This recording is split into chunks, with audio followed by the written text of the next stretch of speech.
the Cro-Mags hardcore band from the 80s. Yeah. Fucking crazy life. This guy got a tattoo on his chest of a devil holding the world when he was 14 years old in Canada. That's intense. Yeah, straight this fucking shit out. I started recording. You did? Yeah. Oh, why? Why not? Alright. No, I keep talking about the book. Oh, no, the book. So, the book is, now that I know we're recording, it's about Harley Flanagan from the Cro-Mags. Super cool dude. Old school New York City legend. Got a tattoo on his chest of a devil holding the world when he was 14 years old in Canada. Guy's a savage. But check this out. He's 14 or 15 in that photo. Shit. Yeah. It's brutal. So he's had a pretty rough life. I'm about halfway through the book. Yeah. And he pretty much just talks about growing up on the Lower East Side in Manhattan when in the late 70s, early 80s when it was a really fucked up place. And pretty much the first half of the book so far is about him getting beat up by Puerto Rican gangs that were... Your cousins. Yeah, in the Lower East Side. Yeah. Because that's all there really was in the Lower East Side, just Puerto Ricans. And fun fact, I didn't realize that, he was the first skinhead in New York City. Back before skinheads were a Nazi thing. It was a UK punk thing. Yeah, the working class. Yeah, right? and he brought that over because when he was 10 years old, he was playing in a band with his aunt called the Stimulators. Okay. And he was the youngest drummer, youngest person ever allowed in the CBGBs back in the day. Huh. So he went to the UK with his aunt and when they were part of the Stimulators, met the first person he's ever met who was a punk or who was a skinhead, brought that culture back to Manhattan. He was the first New York City skinhead. So he was a white boy living in a Puerto Rican neighborhood in Alphabet City in the Lower East Side. He used to get fucked with. And eventually he converted enough white boys that were hanging out in the Lower East Side to be skinheads and some Puerto Ricans. Yeah. And then the skinheads started fighting with the Puerto Ricans, and eventually this all somehow led to him clearing the way for gentrification in the Lower East Side, and that's and the East Village, which is why the East Village is the way it is now. And now, because back in the day, the East Village was all Puerto Ricans and all like blacks, Puerto Ricans, and very few white people. Now it's, and he talks about now it's all yippified, and he talks about the crazy shit they used to do. They used to just beat the shit out of people. And he was like, can't do that shit now. He's like, we used to rob drug dealers in the park. He's like, we'd go wait and we'd beat the shit out of them. And we just walk away. He's like, there's two stories where he's fighting, this dude jumped him when he was in Canada. He saw him again in New York City. Him and his friend jumped him and beat the shit out of him. Cops came, they beat their sirens, they're like, break it up. You go one way, you go the other way. Now if you do that, you'll get arrested. He's like, these cops watched us beat the shit out of him. Then we ran around the block, met up with him 2 blocks later, and beat the shit out of him again. The same cop showed up and like, you go one way, you go the other way. This is classic New York City shit. It was amazing. This book so far is really good. From what I understand, so the quick synopsis, he's part of him. He's the founder of the band called the Cro-Mags, legendary New York City hardcore band. He pretty much invented what New York City hardcore is, or what hardcore music is. Yeah. And he has an estranged relationship with his band. The lead singer of the band, John Joseph, also has a book. So I'm told I need to read that book to kind of get where that book's coming from, because that one's really extreme. This book I'm reading. Okay. And it's called Hardcore Life of My Own by Harley Flanagan, and the other one's by John Joseph. So Hardcore Life of My Own is extreme. The shit I'm reading there is bananas. So a lot of it seems almost unbelievable, and I kind of believe it only because I've met him a few times and I can tell he's kind of an intense dude. All right. I've never met the other guy, John Joseph, so I'm going to pick up his book when I'm done with this, read it, and hopefully I'll find a middle ground of maybe about like where the truth is. Because even though I believe what Harley's saying, some of that shit's just too unbelievable. Like, the shit that's going on in that book, it's hard to describe. You have to pick up the book. So far, it's a great read. I recommend it. Yeah. If you're listening, Hardcore Life of My Own, go pick it up. It's like $17, I think. You'll probably get it cheaper on Amazon. Well worth the read, 100%. But yeah, New York City hardcore, back when New York City had some character and some teeth to it. It wasn't full of a bunch of yuppies. Not like now. Not like now. Nah. Not like now. What we got on the agenda today, man? What are we going to talk about? What's the plan to discuss? Well, we got a lot of things. The first thing that's coming up, I think, is feminism. Oh shit! Oh, yes. We had. Yes. Some people reached out and wanted to know a little bit more of what we thought on feminism, since we had very briefly touched on it in one of our past episodes. Oh wait, before we forget, we gotta welcome people back to the show. Welcome back to the show, everybody. This is Chico and the Grin, episode number 5. Yes. I am Chico, and I'm here with... The Grin. and we are your hosts. Thank you for listening to this episode. We appreciate all the listeners. I've been very happy to see that we've had a lot of people reach out to us and let us know that they like what we're doing. They think we're doing a great job. Thank you very much. We got like 84 people liking us on Facebook. Yeah, that's a big deal for me. We got like 2 people following us on Instagram. I'm not mad at that. I'm not mad at that. If you're on Instagram, if you're on Twitter, if you're on Facebook, give us a follow. You've got nothing to lose except maybe getting hit with one of our posts every once in a while saying you have a new episode. Hit that like button. Don't forget to subscribe. That's right.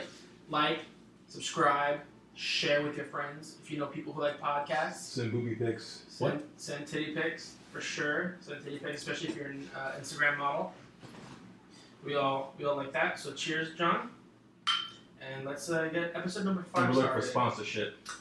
Yeah, I mean, we have no sponsor right now. So Fleshlight, if you're listening, you want to sponsor us, we're open to that. Or Blick Art Supplies, you know, you got your little harassment fucking security guards in every store. Yep. Kodak, if you're listening, I'm a big fan. We'd like to get a couple Kodak dollars up in here. B&H. B&H. We name dropping a lot of people that still, it's like we're advertising, but they're not even paying us. Right. Maybe we should stop. Yeah, we should probably not. Ignore that, folks. Don't shop at any of those places. It's fine. Fuck them all. But okay. So feminism. So yes, let me take this one, Gomez. Go for it. Now, I said a few things on the last episode about feminism. Was it the last episode? Was it? I can't remember. One of the episodes. It comes up every now and then, you know. And I guess it starts from somebody sent Gomez or Chico. They sent him a comment. Giving out my You know, gum. they send it to him. And the thing that got me about it, he didn't receive it in our email for the podcast. He received it on his personal Facebook page, right? Yeah. You know, and it wasn't a hate message or anything like that, but No, it wasn't at all. I'm the person who said stuff about feminism, so they should have just addressed me directly, and they chose not to. So I think it's because they didn't actually realize you said it. well, if they listen to we don't sound the same. I don't know. I think we do. Maybe we do. I don't know. Stay black, brother.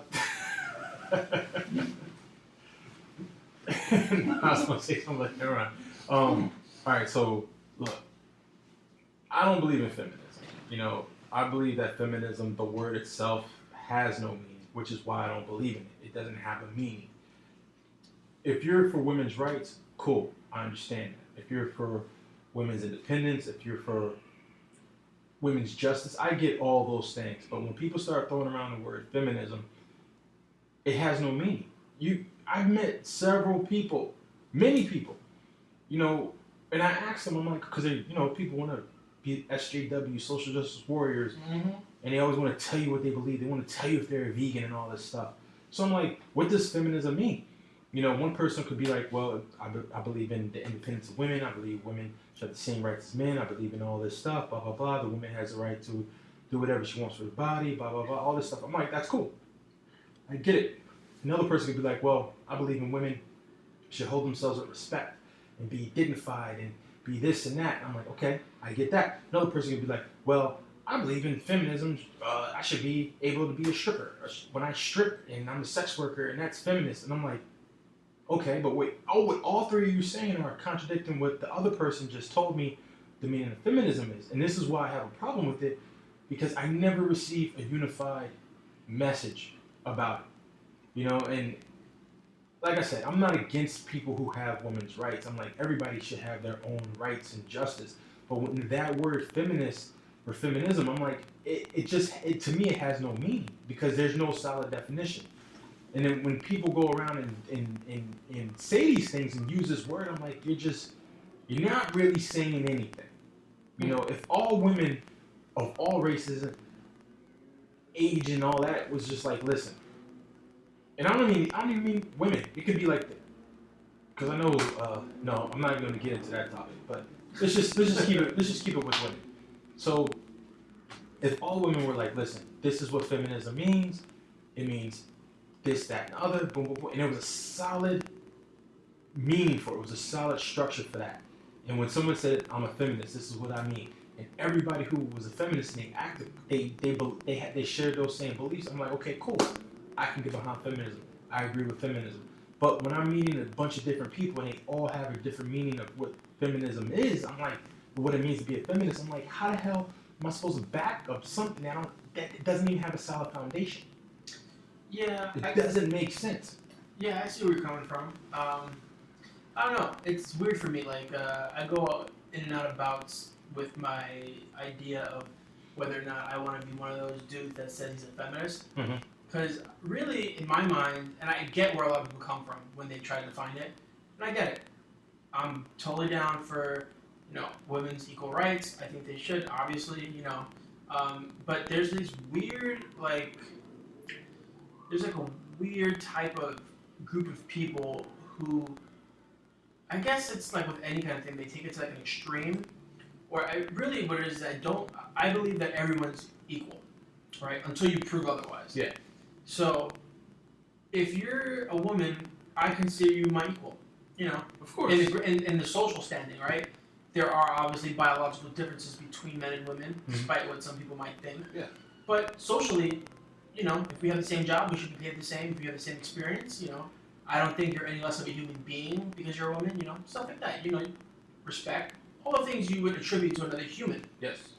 I don't think you need to put a name on it. I think it's just called equality. Exactly. And I think the term feminism, really, and maybe this makes me sexist, I don't know.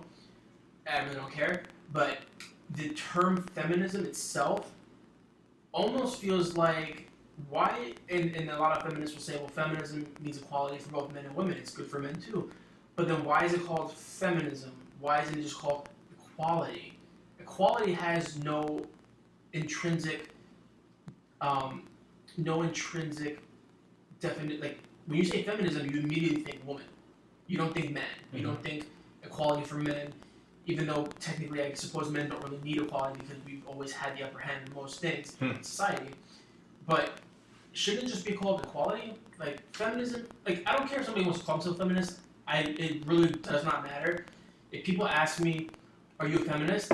I usually say, I believe in equality. And they're like, oh, that makes you feminist. I'm like, alright. But I'm not going to go and say, if I see a dude explaining something to a woman, I'm not going to go up to him and be like, you're mansplaining. Because I think that's the stupidest thing I've ever heard. Because maybe the guy knows something and he's just trying to tell you. It's not that he's being, a dick and thinking that he knows it because he's a man. Maybe he just knows it. Is it called womansplaining when a woman explains something to me that I don't know? No. I get explained shit by women all the time that I didn't know. And I'm better because now I know it. So if I explain something to a woman, it's not that I'm mansplaining. Maybe I just have a more nuanced opinion. Or maybe I just understand it differently. It's not mansplaining. And I get where mansplaining, the idea of mansplaining comes from the very liberal women who feel like any man who talks to them and is trying to tell them something or explain something to them, they take it as a form of aggression. That's fine, but that doesn't mean he's wrong. You know what I mean? Like, the idea that feminism has generated a kind of like a war between the sexes. Yeah, which again is bullshit. It's divide. Right. It divides us. Yeah, and I think eventually it's going to cancel out anyways, because as generations of kids grow up, sexism is just going to be one of those things that eventually just gets rubbed out. It has to. Everything I know from history, especially like Black African American history, feminism helped destroy the Black family structure after the Civil Rights Movement. Can you explain? Well, don't mansplain to me though. No, it was like, and this is the research that I've done. And I'm not saying like all the families were always great and always proud Black families. No, but after the Civil Rights Movement, there was a big push for women to be independent. First it was a unified front of all women, and then it became a separate front of like white feminism, Black feminists, and then from that helped break up the family structure because it was no longer women dependent on men as the head of the household. Women were like, oh, I can go do this on my own, I can go do this. And I'm like, that was the start of the decline of the Black family unit. Because prior to that, it was always a family unit. Whether it was good or bad or not, it was a family household. There was an understanding of the structure. I see. And then around that time when feminism came up, right after the Civil Rights Movement, that's when the whole family structure just fell apart. It's about the destruction of Black America. Interesting. I never thought about it. Look it up. Yeah. I didn't realize it either until I saw something about it, and I was like, well, that's fucking interesting. It's really interesting to see how these kind of movements and social movements affect other social movements, and how they have a long, like, butterfly effect. But see, check this out. So, I went to the Brooklyn Museum on the first Saturday thing, right? Mm-hmm. Last Saturday. And there was a big exhibition that they had on what was supposed to be black feminism, right? It's funny because my girlfriend, she considers herself a feminist, and even she said that the show was not about feminism. It was just about a show about female artists. But the show itself had nothing to do with feminism. It had nothing to do with what even a definition of what multiple people would even consider feminism. It was just female artists. Right. And I was like, that's where they missed the target. Right. There was really no point. But the thing I want to bring up is that they had a posting on the wall of and I took a picture of it, so I'm gonna paraphrase. But there was a like little writing that they posted on the wall about black feminism. And I found it very interesting how they were talking about why it came, like the brief history of it, like why did the feminist movement start in the first place, how it was a unified front for women to right at the forefront of the civil rights movement, and then black feminism kind of did their own thing because they were fighting for separate rights, from basic America, they were fighting for rights of black people and black women. But then they also talk about how black feminism, was even being hated on by white feminists. So it was like they weren't only fighting for women's rights, but they were fighting other women for women's rights because they were black. And I was like, this is how bullshit it is. It's just, I look at it and I'm like, we just talked about. Everybody deserves it. Everybody deserves equal rights. Right. But it's all these different circles and groups that just fight for all this stuff, and I'm like, you're just dividing more and more and more. Mm-hmm. It's like, I have never joined. Can I say I never joined a group? Yeah, I would say I never joined a group that was for man rights. Right, me either. Like I have people that I talk to about like things in the black community, and I got my brothers that I go to for that stuff, but we don't call ourselves like, yo, we're the black men for this, we're the black men for that. We just fucking talk to each other when we got a problem and shit. Right. But we don't go around marching and doing all this bullshit because for what? Exactly. It's like I guess the thing that really bothers me is like I see so much dividing amongst the black community that it irritates me even more when I see shit being showboated, but the core of it is just like, it has no meaning. Right. I understand. It's like the Black Lives Matter movement. It's like, I get it, you're upset, I get it, shit has to change, but what really are you doing?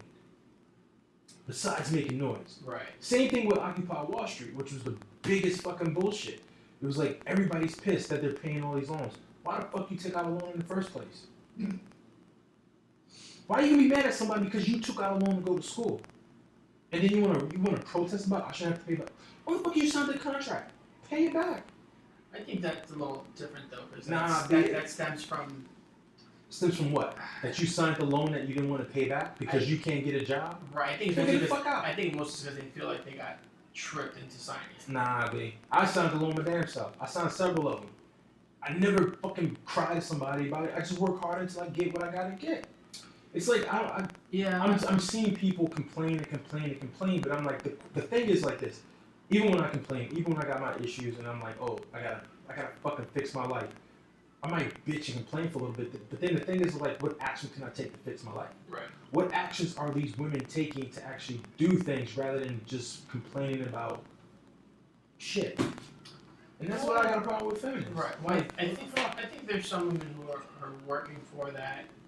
I just think that the approach that's being taken by this new wave of feminism isn't as effective as it was with the other waves of feminism that came in like the 60s and stuff like that, in the 50s. Those days are dead. Right, but what I'm saying is those feminists of that time, yes. I think that was a more effective way of achieving forward movement for women. At that time. Right, well just in general.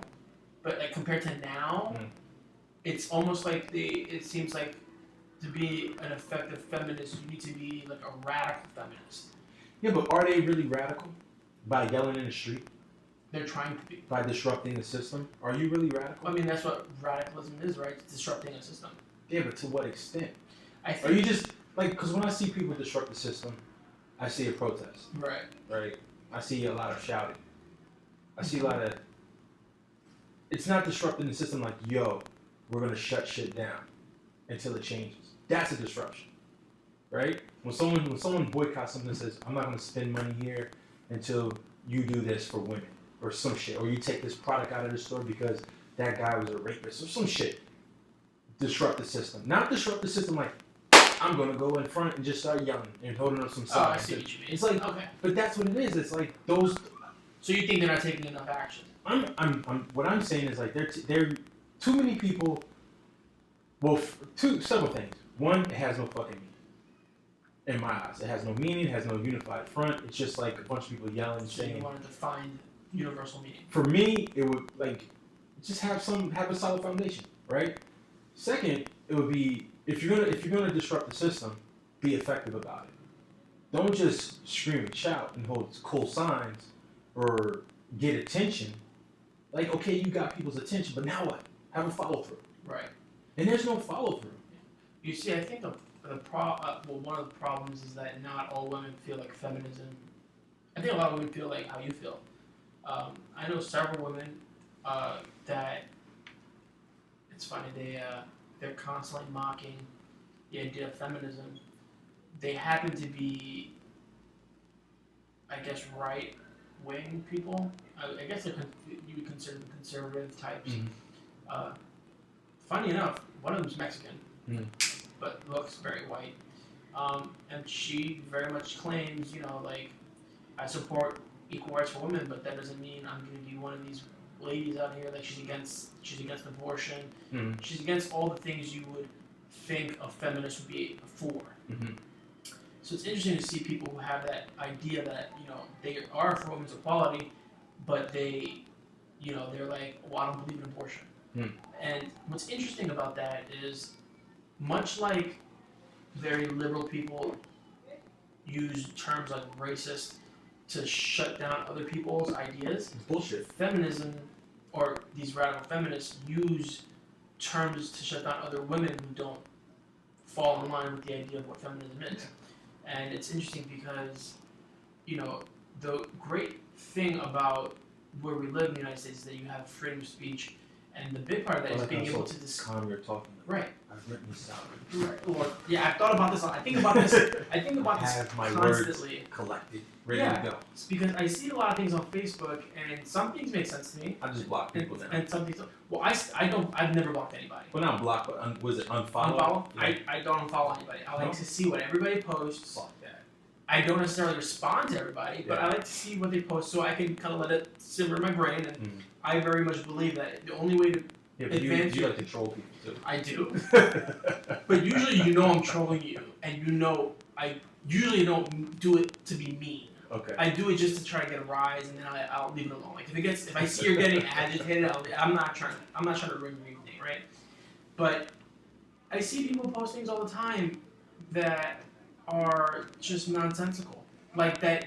Really, I want to comment, but I just don't have the energy to do one of those online Facebook battles. Yep. So, like, feminism is one of those things, and I just learned to let it go. I'm like, listen, you can believe whatever you want, but I know that if I interject my opinion, the first thing one of them will say, and when I say them, I mean women, Or defensive. They'll be like, oh, well, you're just a man, how can you know? I'm like, well, right. I'm like, well, that's what I mean. You can't try to silence me because I'm a man. Just because I'm a man doesn't mean I'm not allowed to have an opinion. And just because I'm a man doesn't mean my opinion can't be nuanced from perspective of talking to other women. It's not like I'm never in contact with women to get their perspective on ideas. So when I see these, I can make comment. You don't have to take my comment as a start of a fight. It's simply my idea. If you don't like it, then combat it with a different idea. But don't be like, well, you're a man, so your opinion doesn't count. You have no place to talk here. I'm like, that's ridiculous. That's a ridiculous notion that I can't have an opinion about a subject because I'm a male. Like, yeah. That's retarded. That's like saying, oh, men mostly run science. So when you talk about physics, you don't get to talk because you're not a man in a man. Like, it doesn't make sense. Like, it's a very, for me, I see things and I'm real good now at just letting it go because there's no benefit to me arguing unless I really see something that really, really, really irritates me.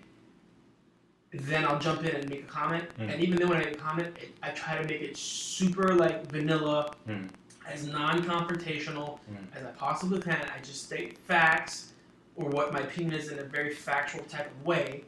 And if they want to get upset, if they respond with a really, like, aggressive response, I wouldn't even respond. And if I do respond, it's usually just a smiley face, just to let you know that I really don't care.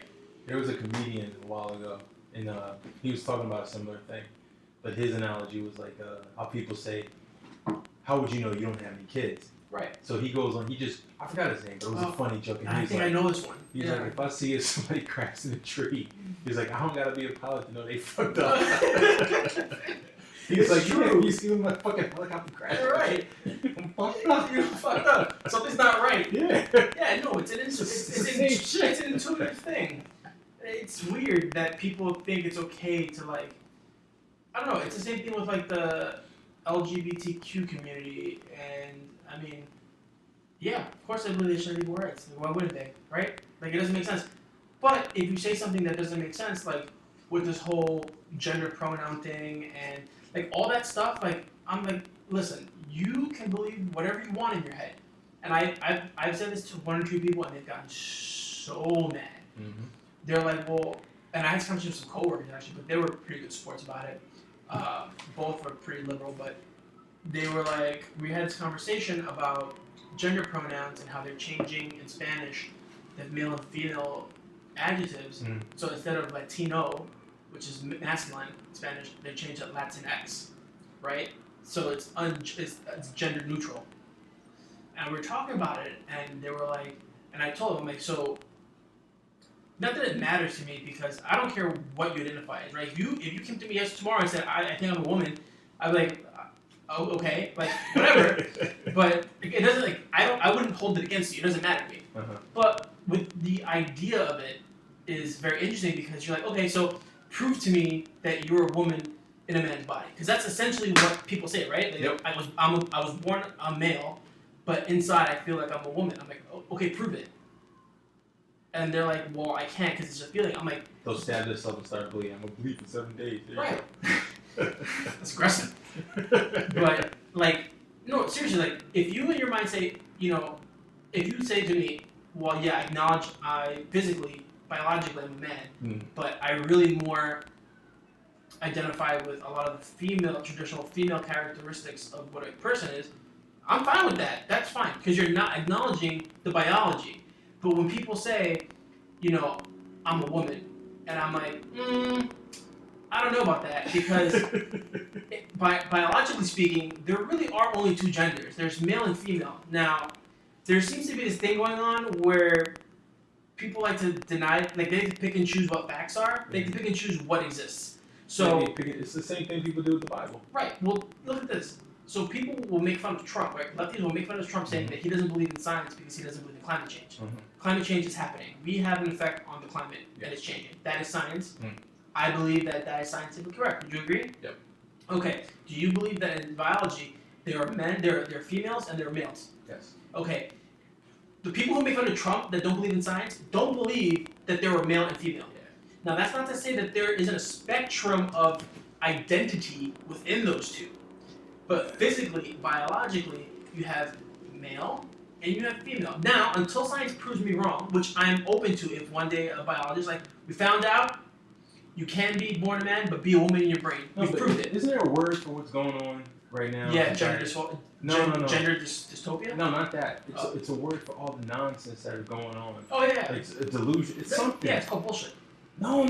But there's an actual term. I've seen it on several posts. It's referring to all this shit that people are just like up in arms about that actually has no fucking meaning. Oh, yeah. Basically all the bullshit that's going on. Yeah, essentially, you can put it in... How can I phrase it? I forget. I know the term you're talking about. I can't remember off the top of my head. I just saw it the other day. Yeah. But essentially, it's... And that's what bothers me more than anything. Like, I don't give a shit if you think you're a woman. Be a woman. I don't care. Just do what you gotta do to be happy. It doesn't affect me. I want to be a Street Fighter, but I can't. Okay. Right, but, you know... It's a video game. Exactly. But if you're a dude and you're like, I think I'm a woman. If you're Bruce Jenner and you want to be Caitlyn Jenner, fucking do it. It doesn't hurt. It doesn't hurt me. And if it makes you happy, then do it. But what I do have a problem with is people pretending and picking and choosing what's real and what's not. You can't do that. You can't choose. Like, this is the conversation I have with my coworkers. They were like, well, what if biology's wrong? I'm like, well, when it's wrong, when it's proven empirically wrong, I will change my opinion because the facts have changed. But until then, science over the last 1,000 years and nature has shown there's male and female. Now, just because you're a male doesn't mean you need to be the typical male, right? And it's just one of those things. Like if you watch the video, what's his name? What's that rapper's name with all the tattoos on his face? Oh, what? This one? Yeah, that guy. Oh, Gucci Mane? No, it's not Gucci Mane. That's starts with a D. Anyway, he's a freestyler. I know him because I've seen him on Vlad TV at times. He was having that same problem where he couldn't wrap his head around. Yeah, he couldn't wrap his head around it. But like, there's this whole thing where like people just get to pick and choose what fact they'll make fun of Trump because he doesn't believe in earth science. But they don't believe in biology. They don't believe that the body. Contradiction. Right, and like I said, it doesn't matter.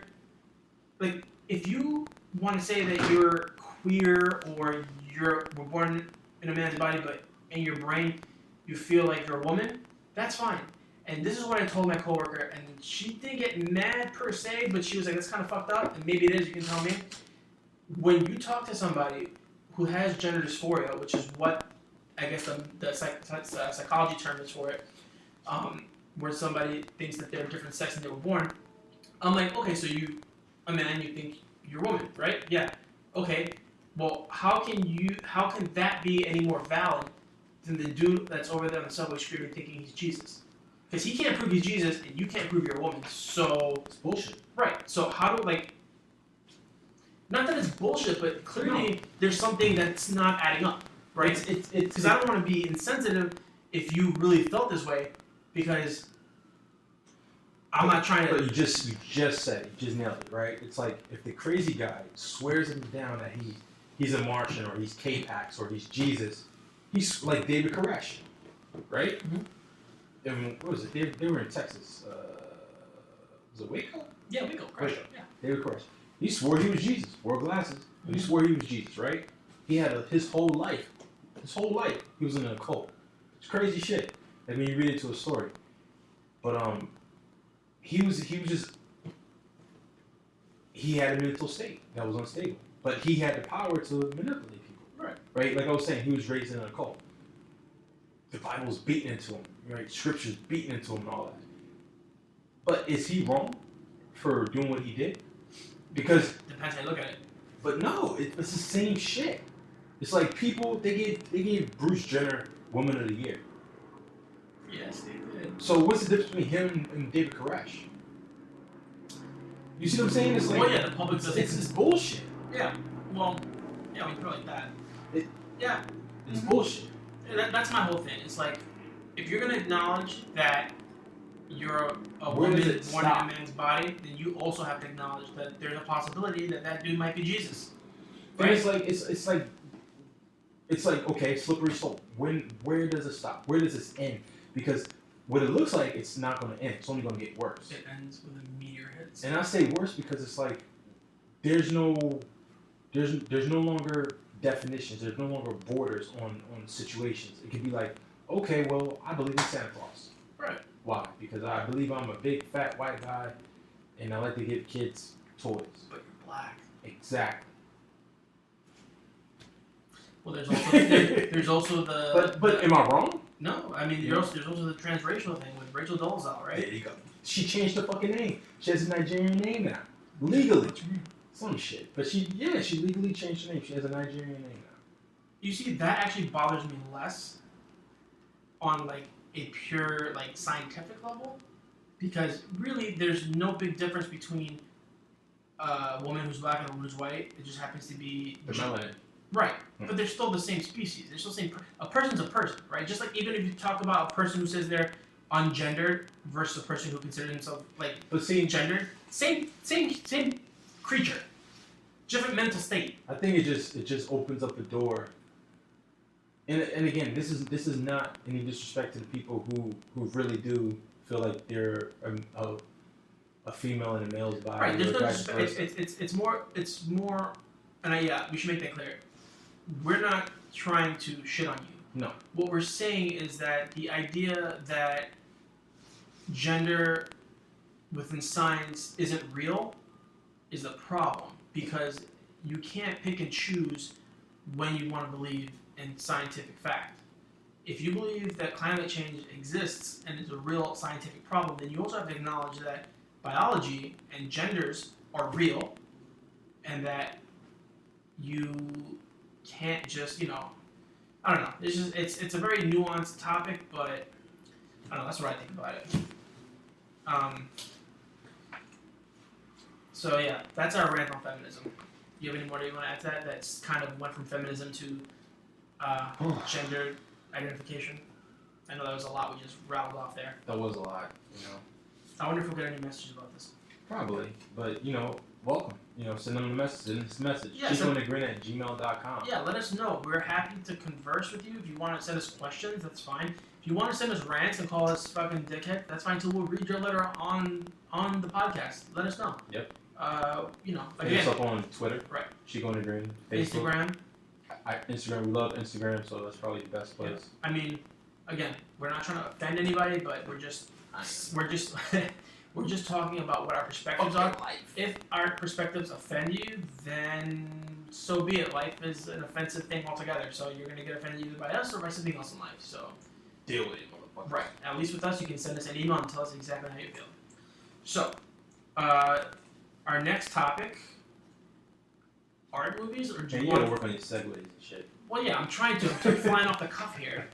I'm flying off the cuff. All right, fine. Let's just jump right into something we both watched. Something that's Porn. artistic. Besides that, something that's artistic. I sent you a link. Midget porn. Well, I don't watch that I saw a Little People's Fight the other day. That was funny. You saw a real life midget fight? No, called Little People. I call them midgets. I'm from New Nah, York. it was like something they put on Facebook. It was funny, but it was from a TV show. Oh, okay. But it was a bunch of them, and they went to like I don't know, it looked like a TGI Fridays. Oh no. And they were like, I won't say regular sized people, but they were like tall people there. And then like somehow like all the little people, they just started throwing down. And it was a rumble. I don't know. And one of the taller girls hit the little person in the side, like beat the shit out of her. So it was a real fight. It wasn't staged. No, it was a real. One girl got her mouth all fucked up. Yeah. What would you do if She got hit by one woman? She went, boom. What would you do if you were at a TJ Fridays and all of a sudden a midget fight broke out? Like, how would you react? I would pull out my phone. Right? So would I. Record it. I wouldn't even try to get involved. I wouldn't even try to get involved. Shit. Let me not say anything before I get into more trouble. Shit. I remember there was a quick story. This was funny because it was like the morning commute in New York is crazy, right? All the trains are just fucking packed as hell. So this was a funny story because, well, I think it was funny. But we're on a train, D trains of all trains come from the Bronx, so it's like double packed. Oh man. Fuck that Bronx train. is like the old New York. Yeah, They don't that fuck train. around. No, So they don't. So, Puerto Rico with the Go Jesus piece. Missing a tooth. It's crowded, people are aggressive, and then all you hear is like, and mind you, the D train is one of those trains where it like skips a bunch of stops. So it goes through like half of Manhattan without even stopping. So there was like, you just hear like the train's crowded, then you hear like this woman yelling, like, yo, give me some room, blah, blah, blah, blah, blah, right? And I'm like, what the fuck? Okay, somebody's upset. And then she keeps yelling, she keeps saying some shit like, yo, I'm telling you, I'm warning you. Blah, blah. And I'm like, who the fuck is she yelling at, right? So it was a girl, like a teenage girl, sitting next to her, and I guess she was just kept bumping into her some shit. Something happened. She was like, "Yo, I'm gonna fuck you up." Blah, blah, blah. And the woman, she just keeps yelling at her. Next, I don't know what happened, but I think the girl hit her. The woman went off, started fighting on the fucking train, boom, boom, beating the shit out of this kid. The girl had to be like, probably like 16 and under. She probably deserved it. Teenagers are The assholes. woman was like maybe 35 or 40, right? Good for that old lady. Beat her ass. Here's the funny part. Good for that old So lady. a bunch of older women rush the area. And they're like, break it up. And all the guys are just like, nah. Son. Let them fight. And it's funny because I'm looking, I step back, and I look around. Like, nobody said anything, but it's like we all had that same thought. Like, I ain't getting involved in No. this shit. Everybody knows, especially going to high school in New York, fight between two dudes is one thing. When you watch two girls fight, you let that shit go. You do not intervene. They'll sort that shit out. There'll be weave everywhere, there'll be hair. Just let them fight. It was like a funny moment, man, because I'm looking at this dude, he's just like, nah. I'm good. Yeah. Then the cops came, take him away, and That's crazy. Yeah. She probably got in trouble if she hit a minor. Yeah. Yeah, she I probably think she got arrested. Yeah, probably. I was like, oh shit. You know what though? These teenagers on the train, they're shitheads anyways. You know, even yesterday, perfect example. Yesterday I'm coming home from the gym. Showtime? No. Oh. That I've become numb to, but I'm on the E train and we're at 14th Street, which is pretty fancy. Y'all know what Showtime is, people? Showtime is when they come on a fucking train and they start doing dances and acrobats and shit. Yeah, and then they ask you for $1, and they say that a smile is free. I hate those kids so much. They're like, you don't gotta put $1, but a smile is free. And they try to give you a pound, and if you don't give them a pound, they get mad. But anyways, so I'm on the train, I'm on the E train on 14th Street, and the train stopped for whatever reason. I guess there was traffic. Yeah. And all these kids, probably like 15 years old, are just walking down the platform, just being obnoxious. And they're like slamming on the windows, yelling at people. I picture like Warriors. Something like that. Something like that. There's like 6 or 7 kids, skinny, like 15-year-old kids. Yeah. And I'm there drinking a smoothie on the train, and one of them yelled something at me. I didn't really hear what it was, I had my headphones in. Yeah. But like, I can totally see why people would want to fight these teenagers. Like, if you've ever been on a train on the subway with teenagers after school or late at night, they are obnoxious. And I was a teenager on the subway once. I don't remember being that obnoxious. Ever. I really don't. Maybe it's because I had no friends, but these, really, if a teenager was on the train with me and they were being annoying, I would probably pop one in the face. I don't care. So why are you being obnoxious? Who raised you? Animals? Why are you this way? I don't know. I'm a big fan of learning through bad experiences. And if I was a teenager and I was being obnoxious and I was annoying a group full of people on the train and one would smack me in the mouth, I probably would learn. Don't be obnoxious on the train. You might get smacked in the mouth. I don't know. That's just me. What do you think? Sometimes you just gotta backhand a bitch. I don't know. This is how I grew up. I grew up, fucking. If you act stupid, you get hit. True. Yeah. Right? Now, there's not much you can say about that. I mean, it's one of those things again. Like, we've become a society where. How can I put this? Well, I'm gonna sound like a barbarian anyways. I think violence has its place in society. I agree. I think there is a time when violence is absolutely necessary. Sometimes you gotta use it as a precautionary thing where you feel unsafe, especially around a group of teenagers that obviously can't control themselves. Maybe you just gotta punch one of them right in the neck and drop them and be like, keep fucking around. My thing is like, I always had a philosophy, or the idea that everybody should be punched in the face once a year. That's good. Keep you humble. Yes. And it's like, I've said it for years, I'm like, yeah, man, if there was just a system in play, like, okay, you were a good dude, you don't get to get hit. And I don't mean like, oh, you can get hit, I mean, you're still a tough guy. Like, no. There's always going to be somebody who's a lot bigger, a lot stronger. It keeps you humble. And it's a system that's built that way. Everybody, every citizen, women included, even kids, get knocked the fuck out. Well, I don't know about knocked out. I don't get brain damage, but, Well, okay, maybe not brain, but hit in the face, right in the jaw. Right, so you ever see those people on the train who insist on listening to their music without headphones? Yes. Those people, every single time that they get on the train, and they even worse, the people who have headphones and insist on rapping their lyrics or singing their lyrics out loud, I have such terrible thoughts of doing terrible things to those people. Like, what, why? Beat somebody with a wiffle ball bat. Let me tell you, there are times where there's people on the train. Like, I was on the one train not too long ago, and I was sitting right by the entrance, and this guy gets on. Must have been like 25. Yeah. He's blasting music out of his iPhone, and he has his iPhone like by his side, which is right next to my ear. Yeah. And luckily, the next stop I was getting off, but I was like, if I had to sit on the train with this guy blasting his music out of his phone next to my ear, I don't think I would have even asked him to stop. I would have just taken the phone out of his hand and thrown it onto the tracks. Like, I went from 0 to angry so fast, I thought I was gonna have a stroke. My blood pressure went I could feel my blood pressure rising. And it's just like that weird, inconsiderate type of person that gets on the subway. Most of the time it's teenagers, but sometimes it's people who are older who should know better. Like, those people need to get punched in the face. Those people haven't gotten punched in the face in a long time. Because they think nothing's gonna happen to them. A reality check.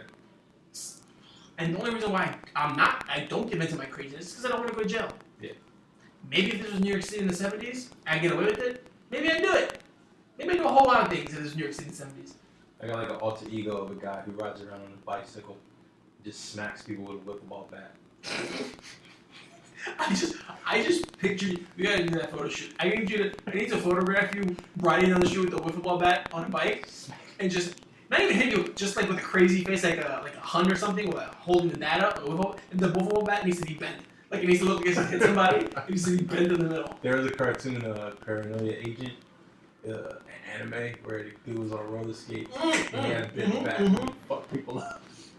Probably that's where I got the idea from. I remember that. But I always daydream about just like, man, what fucks people up with a wiffle bat? You know, they don't cause no damage. Right. You know, smack the shit out of them. It's funny. I was always, and I guess I am to an extent still, very angry. Yeah. On the inside, but because I train jiu-jitsu, I've learned that there's always somebody badder than you, right? Mm-hmm. Like, I don't want to fight anybody on the street because you never know who you're gonna encounter for exactly. Right? You can know all the jiu-jitsu in the world, you can know all the boxing in the world. You never know who you're gonna run into, right? So it's always better to avoid the conflict when you can. That's like people who, you know, there's people out there who talk trash and they think they're tough guys and they never actually had a fight in their life. Yeah, that's another thing. You know, right? But I'm a big MMA fighter, but I never fought before in MMA. My hair's blonde. Anyway, on tackle. That's right. But it's one of those things, like, you know, if I can avoid ever having a conflict in, you know, on the street or whatever, that'd be great.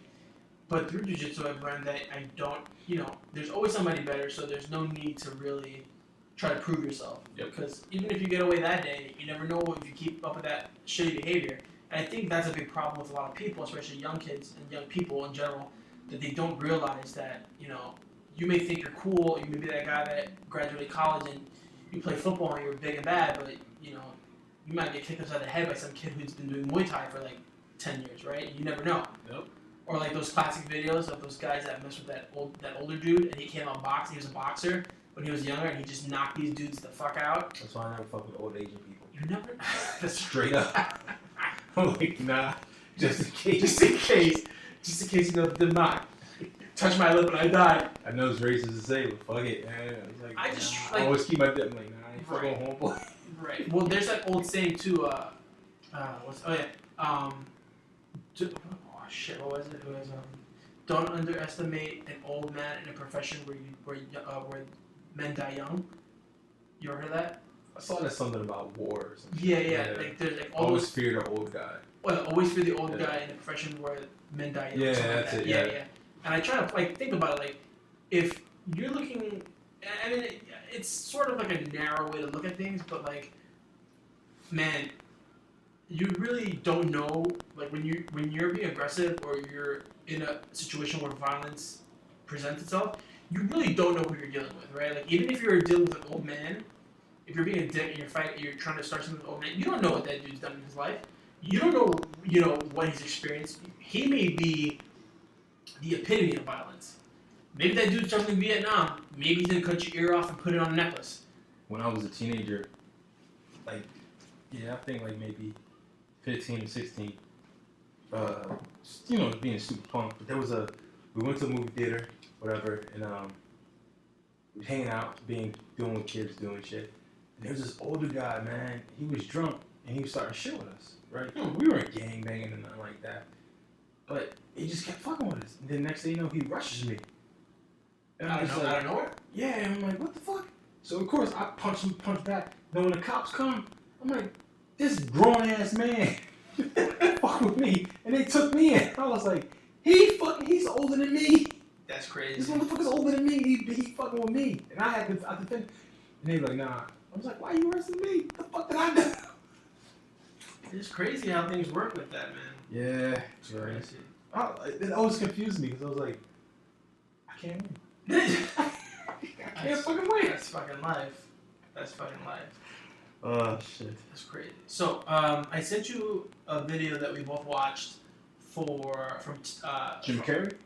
Well, there's that. We can talk about that. Yeah. Okay, so Jim Carrey.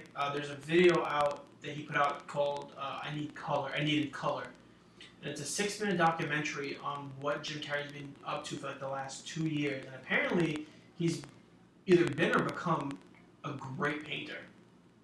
Now, I don't know how you classify great, since out of the two of us, you're the one who has painted and, you know, draws and stuff. Yeah. But you saw it. What did you think about his paintings? I thought they were pretty creative. I'm gonna put it like this, man. And this goes out to everybody out there who says like they're classically trained artists and they're mannerists and they know how to do this and don't know how to do that. The thing I love about the Jim Carrey video, he didn't have one particular style. Right. It kind of stretched over everything. Right. He was very expressive in his art, what made it so great is that he was just making art that was true to him. Mm-hmm. And that's the one thing about art people have to understand. It's like, it doesn't matter if your art is like the Renaissance. It doesn't matter if it's like this person, this era, and that era. Your art has to stay true and pure and honest to what you believe in. Right. And what Jim Carrey was doing in that video showed that. Mm-hmm. You know, and a little bit that he was talking, and I get it, they try to make it like an artsy video and stuff, but it was just like, once you look at his work, you're like, damn. You could tell he wasn't bullshit. Right, he really put in the work. He was a guy who set up a studio, got some paints, and he's like, I want to make some shit. And that's exactly what it was.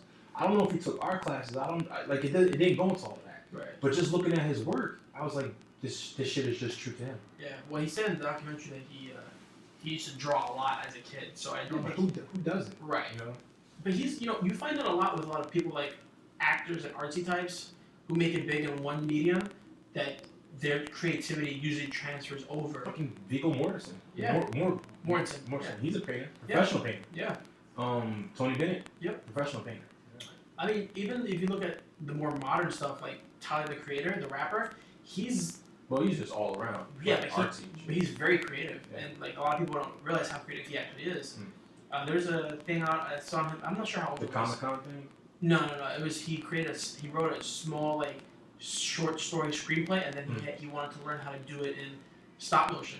So he ended up reaching out to the guy who created James and Giant Peach, who did the movie, and then he went out to some other places and went to a studio and they showed him how all the work that goes into it. Robot Chicken. Okay. And they animated his I think it's 1 minute or 2 minute long short movie of a script he made. It's pretty good. Yeah. It's I mean the voice acting is horrendous, but yeah. it's kind of adds to the charm of it. But like he's known for his music, but he's also done collaborations with Adidas. Done a lot of stuff on Cartoon Network. Yeah, like he's a very creative person that expands over multiple mediums, and I think people like Jim Carrey do the same thing, where he's a very successful comic, very successful actor who's on Living Color, all his movies. Like you think Jim Carrey, you think a classic actor, at least from my youth, and he's now a painter. And he's making really, really amazing work. When I saw, it inspired me because I never thought that he would be that kind of artist. Like it never dawned on me that maybe he has other talents elsewhere. It's funny. It's like back in the day, and I say back in the day, like let's throw numbers. Let's just say the '60s, right? No, let's go even further than that. Black and white films. A lot of times you would have actors who would sing, dance, write, produce, make music. They would do a lot of things rather than just like, I'm a singer or I'm a comedian. They were Talented? Yeah, multi-talented. I was going to say faceted, but yeah. And then nowadays it's more or less, people don't do that until later when like one thing is dying. Like, right. Okay, well they can't make music anymore, so move on to this, move on to that. Yeah. Like, just fucking do it. There's a few people that, they can act very well, they can sing very well, they can make music, and I more props to them because that's how it should be. Right. It's like same thing with me with art. It's like I'll paint, I'll illustrate, I'll sculpt, I'll design. I just fucking create. Yeah. And that's the one thing. Like I always tell people, they say, "Oh, I can't." I'm like, "Well, there you go," because you just said you can't. Like, just stop being negative. And I'm like, you know me, man. I love art. It's like my passion. That's what I do. That's what keeps me going every fucking day. And I tell, like, when I used to teach class, I used to teach people art, and I would always tell them, like, you just gotta tap into that shit of just, who cares if it's scribbles? Just tap into it. Just do something creative. It's so therapeutic to just put these messages out there on canvas, and just like I'm looking at my shit now, and I'm like, I could tell that face is horrible, I'm looking at a painting, but in my studio, but you know, I'm not done with it. Right. You know, I'm gotta make it a little bit more. You know, like seeing videos like the Jim Carrey one, then the McFarlane one that you sent me the other day, also has me thinking about different ideas. Yeah, you know, it's interesting. Yeah, after watching the Jim Carrey thing, I'm probably gonna pick up a sketchbook and just start drawing it because I used to draw. Yeah, pick up a sketchbook and not these fucking field notes. No, I like these field notes for actual notes, not for drawing. But when I was younger, I used to draw. I used to draw a lot of anime. Like I have pages, when I was a kid of just Dragon Ball Z and stuff like that. Mm-hmm. And I remember I stopped drawing because I showed it to a family friend who's an artist. He's a painter. He's a very good painter. And I showed him my sketches, and he was like, "Why are you drawing this stuff? This stuff it's not real." And after I vividly remember him saying, he said, "Well, why would you draw this?" And then I stopped drawing. I just stopped altogether because I felt like, okay, well, I just wasted my time and I wasted his time, and I felt bad. So right. So and that also taught me never to shit on a young person's right. Like that's just a terrible thing. That's just mean. Like why? I took a sculpting class, and the teacher was okay, but you know, I noticed how everybody else was doing the model, and I was like, I don't want to sculpt a model. Like I don't want to. Like it's not against shoes okay, but I mean, I don't want to sculpture of a chick. Right. I want to do my stuff, right? And I noticed how, towards like after a few times going to the class, the critiques that she would give me and the stuff that she would say about my piece would. And it wasn't that I was taking it personal, but I just noticed how she would speak about my piece versus somebody's bullshit piece of the model. And I'm like, some people just want you to do their style. Yeah. So you said it was your uncle, right? No. It was a friend of the family. Friend of the family. Yeah. It's like some people are just stuck in being a mannerist that they just say like this style is the way to paint. Right. He painted very realist. Like he would paint like people. Without you even telling me, I knew that already. Yeah, and like most people who do that, they're so stuck on this is how it has to be. They're not open. Their imagination is fucking closed. Right. The shit. They got it has to be realistic. The most has to be like fuck you. Yeah. Go to the fucking museum. Go to art gallery and tell me everybody paints realistic. Bullshit. It's fucking bullshit. Yeah, and I mean I realized that afterwards, but that was weird when I thought about that as a kid. I was like, that's kind of fucked up that you do that. But in terms of spreading out like creativity, I've been doing a lot of writing, which reminds me, I pretty much finished that script I was telling you about, the short thing that I wanted to work Two out. Hands in the Cadillac? Yeah. Oh. So we're gonna work that out. But yeah, I've been writing a lot, and that's pretty cool. I get to stretch my fingers that way. Yeah. But going back, you mentioned the Todd McFarlane video. Yeah. What did you think about that? I love that as well. I mean, that was a different type of video. You should probably tell them what the Todd McFarlane video is. Right? So we'll put a link. in the show notes. But essentially, if you don't know who Todd McFarlane is, he's a very well-known, one of the most famous comic book illustrators in the world. He worked for Marvel and DC for a long time, but he's mostly known as the creator of Spawn, and the owner of Image Comics. And he was the guy who developed or pushed mainstream comics to expand its style into like the McFarlane style pretty much. Right. So not just superheroes, but I mean, I guess Spawn is a superhero, but he's more like an occult type of anti-hero. Yeah, it's more like if you look at Spawn, it's not so much like he's a black man, y'all. Yeah, he's one of the few. He still is. He's one of the few minority leads in comic book. Yeah, true. He's burned up. Looks like a hot dog, but McFarlane changed the idea of what a comic book could be with Image Comics. Yes. If you look at Image Comics in itself, they have a lot of titles that are not normal comic book type of things. I love them. Right? Savage Dragon. Right. I'm pretty sure Walking Dead is from Image. I don't know. I didn't get into that until later. Probably is. I think it is. If I remember, because Kirkman wrote... I read them. Yeah, I'm pretty sure The Walking Dead is from Image Comics. If I'm wrong, feel free to correct me. But, that video is 40 minutes long. It's on YouTube. It's by Complex, the hip-hop magazine or website. They have an... used to be Echo Complex and Mark Echo. I don't know what happened. Really? He lost it. I didn't know that. You didn't know that? No. Fuck. Man, that's when Rhino was the shit. I mean, I remember when Echo was big. I didn't know it was Echo Complex. That's what started. Huh. Yeah. Well, they have this series on their YouTube channel called Blueprint. And it's a guy, I forget his name, the host. and he goes to various creatives. They have 4 episodes right now. He goes to various creatives, and he goes through with them, interviews them. He kind of breaks down, he tracks their beginnings through their successes. And episode 3 is Todd McFarlane. Yes. Episode 1 is Jimmy Ives. No, Jimmy. I can't pronounce his last name. The guy from Interscope. Let's talk about the McFarlane. Right. Anyways, so episode 3 is McFarlane, Todd McFarlane, and it's the longest episode of the series, and he pretty much takes you from the beginnings, takes you through the creation of Spawn, Image Comics, McFarlane's toys, how he walks you through the moves he made within the business and why he made those moves at the times he made them. Yeah. And it really brought together the fact that his main goals was art. Mm-hmm. Independence. Own his own shit. That's right. But also never forgetting that it's a business. Yep. So what do you think about that? Man, it was like, videos like that, I tend to play them in the background while I'm working. But that one, it was like, I started playing it in the background while I was doing some work, and then I just sat down and I had to just watch it because it was just such a great conversation that needs to be shared.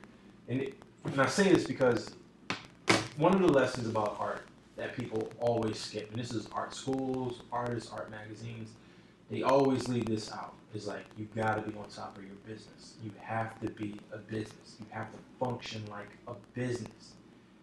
That whole idea of the starving artist is only around, and people only know that because most artists aren't focused on their business, period. They're not taught that, Right. And to be successful in any creative field, you have to be a business person. You got to know what you got to know what you're worth and go after it, and don't settle for less. And the video where McFarlane is talking about things and he's discussing things, that was his main purpose. He was like, business. He's going to go into business for himself. He knows that he has a product and he wants to sell it. And regardless of what anybody told him, he was like, I'm going to do it. I'm going to make a living at this. He was like, I'm going to live off of my skills. Right. He did that. He built on his skills. Yeah. I found particularly interesting 2 parts of that video. The first being the baseball one, where he bought the baseballs. Yeah. Because he wanted to break into the sports toys for his McFarlane Which was toys. like groundbreaking. Right. He said it was very hard. But he broke the mold. Right. Well, that's the idea. Like the fact that he's like, in order for these guys to take me seriously, I need to show them that I'm serious. So he spent $3 million on baseballs, on home run hit balls, and he showed them to those executives, and because of that, they took him seriously. So he spent $3 million on baseballs, but how many millions has he made since getting those contracts for those toys, those realistic toys? Like, that's the first part. And then the second part that I found super interesting was the fact that he was talking about how his idea for these ultra-realistic toys isn't even that unique. He was like, you know how you get a realistic-looking sculpture? He goes, you take a picture of what you want to sculpt, and then you just keep touching the clay until it looks like what you want it to look like, and that's it. He goes, and he's like, I don't know why I'm the one that was able to come up with this, but I was. Like there was a like way back, and this was when it's funny because that store is no longer there. There were so many I'm just going on a rant right now, but there were so many anime and art and not even comic book stores, but collector stores around 34th Street. Yeah. And man, they're not even there anymore. But anyways, there's this one store that I used to walk by all the time when I would go to Penn Station. It was on 33rd Street, across from Manhattan Mall, right? And it was a semi-big store, but all they had was collectibles, all types of toys and shit. But I remember when McFarlane was big, I think it was a couple years after he established the toy aspect of it, right? Yeah. And I remember I had a little clown figure, which was cool, and had a few other toys. But there was this one, and it was based off a comic book cover that Greg Capullo, I think his name's Capullo, he illustrated for the Spawn series. And it was like Spawn with these gigantic wings, right? Just all it was on the cover. It was just Spawn, these humongous wings, detailed, right? They turned that cover into a toy. Too badass. Yeah, matter of fact, after watching the video, I thought about going on eBay and buying it again. Because it was just I remember when I bought it, I was like, it blew me away just because how detailed it was. Because I was like, damn, it wasn't like some cheap a toy with these clip-on wings. It was like you said, it was a drawing that they had, an illustration, and somebody sculpted this figure to match that drawing. It was like so perfect. And then it was the way it was painted.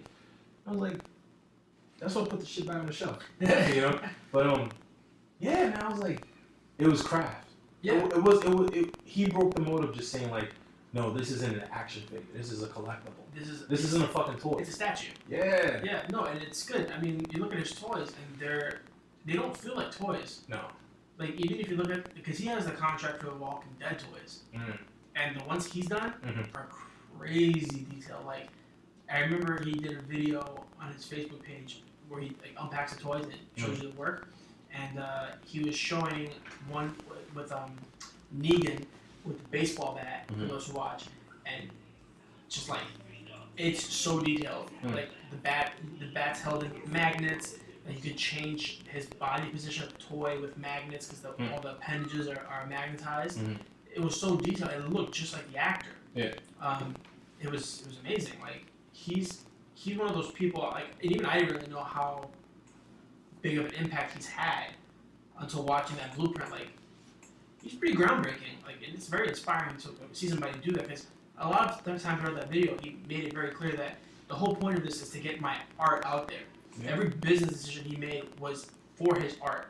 He kept in mind it was a business, he needed to make money, but the main goal was art. And I think what I derived from that was no matter what stage you're at, as long as you keep in mind that it's a business and you're in the business of getting your art out there, you just need to kind of just do it, right? You can't always worry about who likes your art or if you're the best at it or, because all that will come, right? Like, he's not, technically he even said he's not the best artist, but he wants people to see his art, and he's good enough where he can build on the art.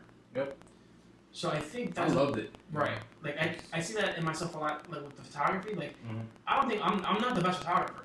I think I'm decent. I think I can do the job. And I know it'll get better if I keep doing it.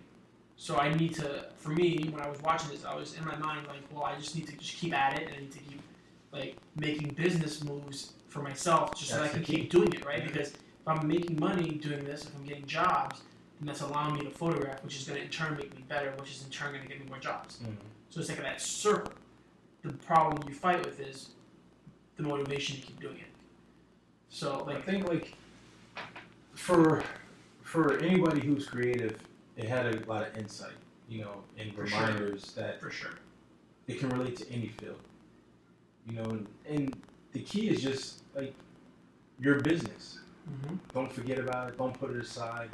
Always stay focused. Always stay creative. Always challenge things. Always know that whoever says this is the way, there's always another way. And your art style, whatever it is you choose to create with, whatever medium you choose, doesn't suck. Right. Just because somebody has a certain way of doing something and you want to do yours your way, it doesn't make it wrong. It doesn't make them right. And don't be afraid to push the limits. It's like when he was discussing it was like, wow, man. I sat back. I watched it the first time because I was into it. I was really listening, paying attention to what he was saying. It was really captivating. Yeah. Overall, the whole message of the video was very good. The second time I was just listening, I was like, I gotta hear this again. Because it just put me in the zone to create. I was like, wow. Sometimes those conversations, you either gotta have them with other people, or you can just gotta listen to them. But it's just conversations about creativity. They need to happen more often. Sometimes I go to these events with, their art events or their design events, and it's like a lot of times it's just people bullshitting or drinking or just chit-chatting, and I'm like, we're not really talking about anything.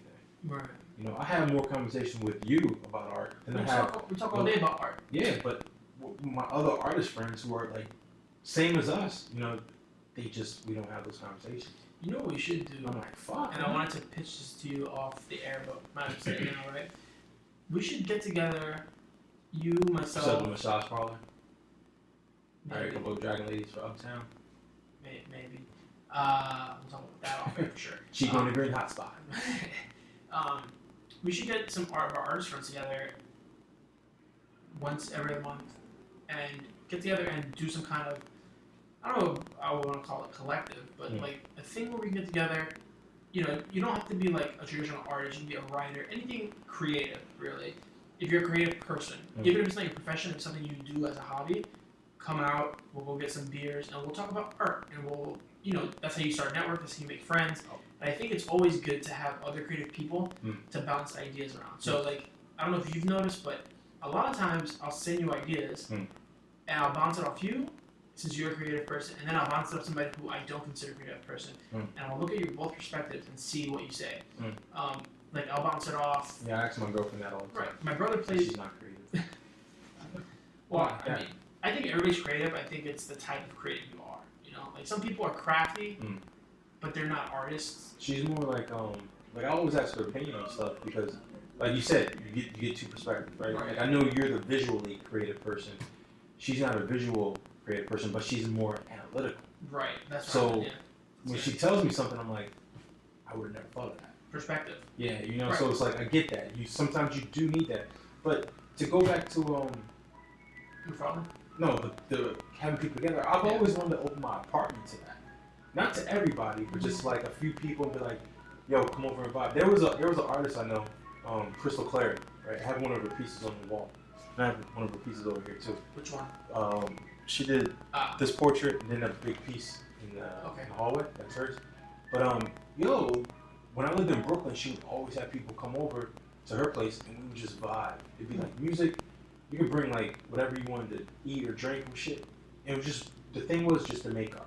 No questions, just a hangout spot. But it was always artists. Right. You know, and I was like, I always dug that. No, that's not a bad idea. There's It's like it's nothing's forced. It's just like but if you're gonna come here, at least do something. Yeah. Don't just fuck with people. Right. You know, don't just talk shit. Like at least like bust out your black book and just doodle or just something. There's an app called Breather. Have you heard of that? No. Like Tinder? No. It's where you can like rent spaces per the hour to do stuff. Like I would use it for photo shoots.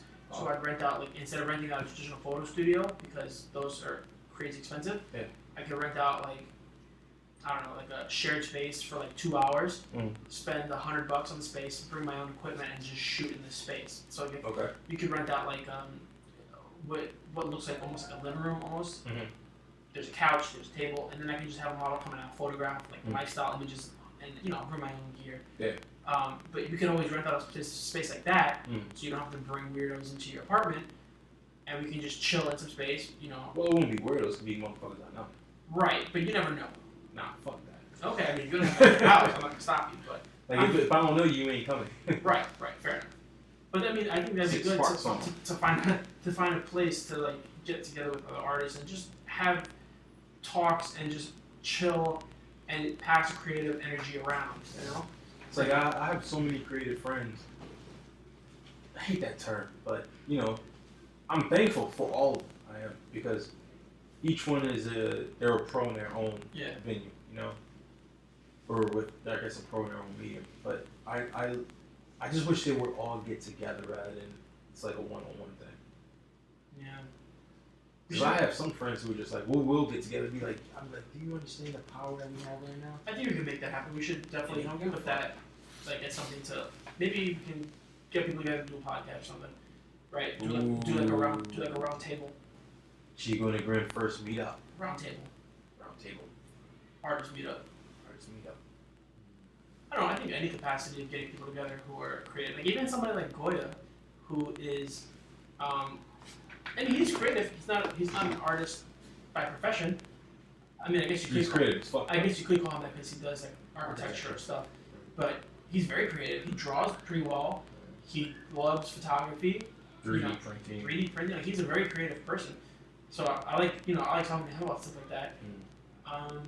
Yeah, I mean, he doesn't talk to me as much no more. He doesn't talk to anybody much anymore, but he's in Jersey now. Yeah, he's in Jersey.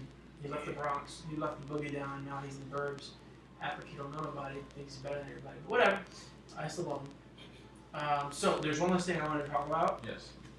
And that is the JFK lone gunman. We cannot end this without talking about some conspiracy shit. I thought you were going to talk about the Nazis in Madison Square Garden. We can do that too. I think that's more interesting. You want to do the Nazis first? Everybody looked like JFK. It was a limo driver.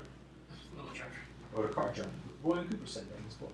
You think, but do you really think it was him? He said he did turn around. Could be. I think it was a few bullets, but yeah, limo driver. For sure, more than one shooter. Yeah.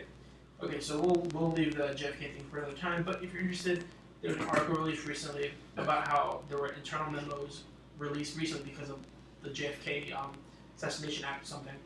That the CIA actually had doubts about what the main story is of JFK assassination. As the story goes, Lee Harvey Oswald was the lone shooter. He hit a magic shot that killed JFK. There have been doubts for years since it happened that that's the actual case, and now there's proof, so to speak, that even the CIA has doubts that that was actually the case. Didn't Jack Ruby, what's his name, right? Jack Ruby? Jack Ruby's the guy who killed. Did he die in prison or did he get out? I don't remember. I know he was supposed to get out recently, but I can't remember if he died. He probably died in prison.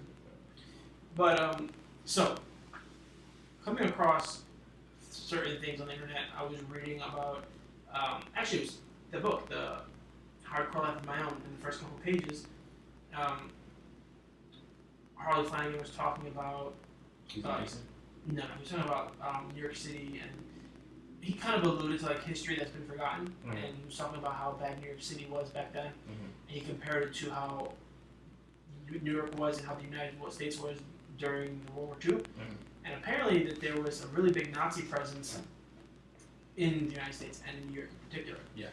And in 1937, I believe, there was a giant pro-Nazi rally in Madison Square Garden. I will provide a link so that you can put it in the show notes so you can check out the link to the article. I believe it was in Time Out New York that I read it. I could be wrong. It was one of those New York City type blogs. And they have pictures, and it looked like Nazi Germany. Mm. Like, the pictures they had, and there was a guy, forgetting something, Bundt, was his last name. Faust Bundt. He was the leader of the American Nazi something or other, and he was dressed in full Nazi garb, full Nazi uniform, mm-hmm. standing in Madison Square Garden, surrounded by Nazi flags, with thousands and thousands of people in Madison Square Garden doing the Hitler salute. But you gotta keep in mind that at one time, Hitler was Time Magazine's Man of the Year. Yeah. This is all prior to the war. Of course, and Nazis was a political right. movement. And Nazis ran money through the United States, yeah. through the banks, which the Bush family controlled. Yeah. A lot of people don't know that. They were endorsed by Coca-Cola, yep. several companies. It's funny that you mentioned Coca-Cola. Do you know that during World War II, when the war actually went complete bananas and the United States was involved, that Coca-Cola, since it's an American company, couldn't, or didn't, I don't know if they couldn't, but they didn't want to sell Coca-Cola to Germany because of how bad Germany was at the time. Mm. So you know what they invented instead to sell to Germany? Fanta. I was trying to think of something clever. Fanta was invented so that they could sell soda to the Germans because Fanta's owned by Coca-Cola. Mm-hmm. But they didn't want to sell it because it would look bad. American companies selling soda, one of the most profitable things that America has produced to the Germans? Mm-hmm. No. So instead they invented Fanta. Nice. Now, I need to double check that, but I'm pretty sure that is factually correct. Hmm. I remember reading that and just being, I love Fanta. That's just all that entered my mind. But, yeah, I found it very fascinating that, like, I never knew that. I knew that there was always, that there were very loose ties mm-hmm. with Nazism, and there were a lot of sympathizers in the United States. I didn't realize that they got together and assembled for this giant rally in the 30s at Madison Square Garden. Well, look at Walt Disney. I forgot about Walt Disney. He made propaganda for him. It's crazy. It's a lot of stuff right. prior to the war. Right. Well, because it was a movement. It was a political movement. Right. It's socialism. Yeah. You know what else I find really weird? What's that? So Nazis were socialists. They were fascists. But it's a socialist movement where the state takes care of the people. Yes. That's technically a very left thing. And yet, socialism now is defined as a very liberal thing. Isn't that weird? Like, in the United States, if you say... Things that make you go. Right? Because in the United States, if you say, you're a Nazi skinhead, that means you're far right. You're so far right, you're right. But really, socialism, fascism is just a form of socialism. And Hitler was really big on like, social health care and stuff like that, and the greater good, which is what socialism is. Now, for the record, we talked about a lot of shit today. Yep. I'm pretty sure we're gonna fucking irritate a lot of people. Yep. But this is America. Yep. So if you don't like it, turn the fucking channel or don't listen. Yes. You can't turn the channel because it's pocket. Right. We're just talking about how we see things. If you don't like what we say, you have some options. You can not listen and say fuck these guys. You can send us an email with the thought out idea and we'll respond. You'd be more than happy to. Or you can just keep listening and take it for what it is. It's just our opinion. Yeah.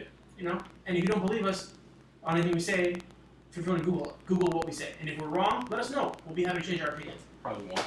I probably will, to be honest. I'm always open to new ideas. Fuck. But Nazis in New York City in the 30s.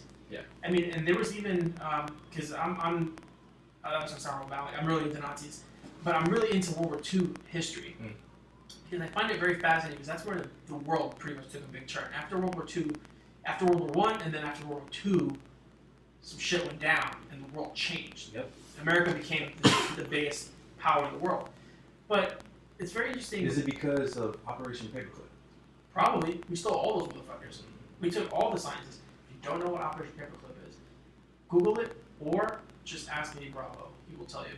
Yeah. He's big on paperclip. But there was that real case where Nazis were off the shore of like Long Island, and they got onto the shores of the United States. There was a Nazi U-boat off the coast of Long Island, just chilling for the longest time. Yeah. And we didn't know, because we hadn't gotten radar back then. So they were able to sneak a Nazi U-boat off the coast of the United States, off Long Island, and they sent, I believe if I remember right, they sent a boat with 3 Nazi spies to get onto Long Island. I think they got caught by a policeman making some kind of patrol. But there's just all these files from J. Edgar Hoover that talk about this. I laugh because that reminds me of a scene from the movie Radio Days. It's like one of Woody Allen's old flicks. But like during the movie, because it's obviously Radio Days, so they're just communicating, everything's on the radio. Yep.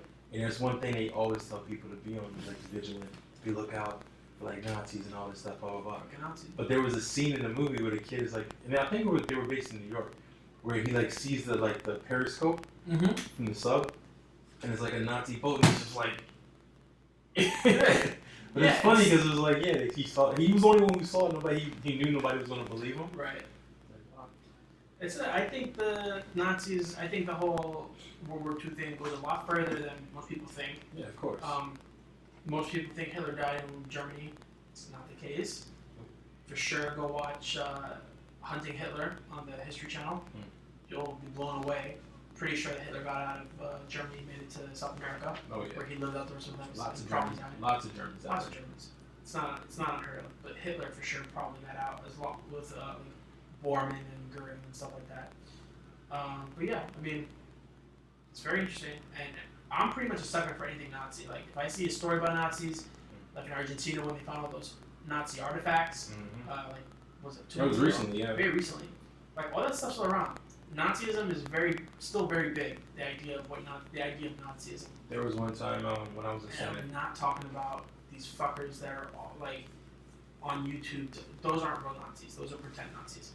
There was a time when I was in San Antonio, and my grandma was down there. She loves antiques, right? The woman has like when she was alive, she had like over I think it was 300 salt pepper shakers, but she would collect like different ones, like all different. They weren't just like regular. Right, they were just but they were like ceramic, artistic. She had like literally over 300. Pretty cool. They still have them in her house in Philly. My family still has them. So, anyways, she was down there, and we go like I go with her to like the antique shop, so she's buying them. They're cheap, right? But she would get a bunch. So, anyways, in the back of one of these shops, it was like he had like a section with like war stuff. Oh shit! Seriously, like straight up. And the guy was a regular dude, but this was definitely back. So I'm like, okay, cool. There's a bunch of war memorabilia and all that. And then there was a section. It's like, oh shit. It's like the deeper you go, and it was like, boom, right here. There's like a trunk where like you open it up, it had more stuff in there. It was all Nazi stuff. Like straight up. Like just all types of just like paraphernalia from World War II. That's super cool. And I think I was about 20, 21 at the time, and I was just like, oh shit. And not even thinking about like what Nazis were, what they did, and all that stuff. Not thinking about that, but I was just looking at like, damn, this is some old shit. But it was unique just to see it. Like, wow, this is really like history items. Yeah. It's always interesting to me. Like for me, it's always cool to meet people. Like my family's from Puerto Rico, and we don't have a lot of people in our family who served during World War II. I think, as far as I know, we only have like one person. But I've had friends who've had like their grandfather served in World War II, multiple friends, and they always said that their grandpa always came back with stuff. So every once in a while they'd show me pictures of them as like little kids with like Nazi memorabilia, like Nazi helmets and stuff. And I'm like, that's so cool. Where'd you get that? My grandfather brought it back from France when he was serving in the war. And like, there's all these people who brought back stuff, and it's just, I don't know, it's just cool like to see something from a different time. It's such an iconic time. It's a terrible time, but time, yeah. But like, if you go to some place and you go and you see like German SS knife or youth knife, right? Like, that's pretty crazy to see, because the iconography of like the swastika is by itself pretty jarring to see that. But to see something that old, like if I see a skinhead with a Nazi tattoo, I really don't care.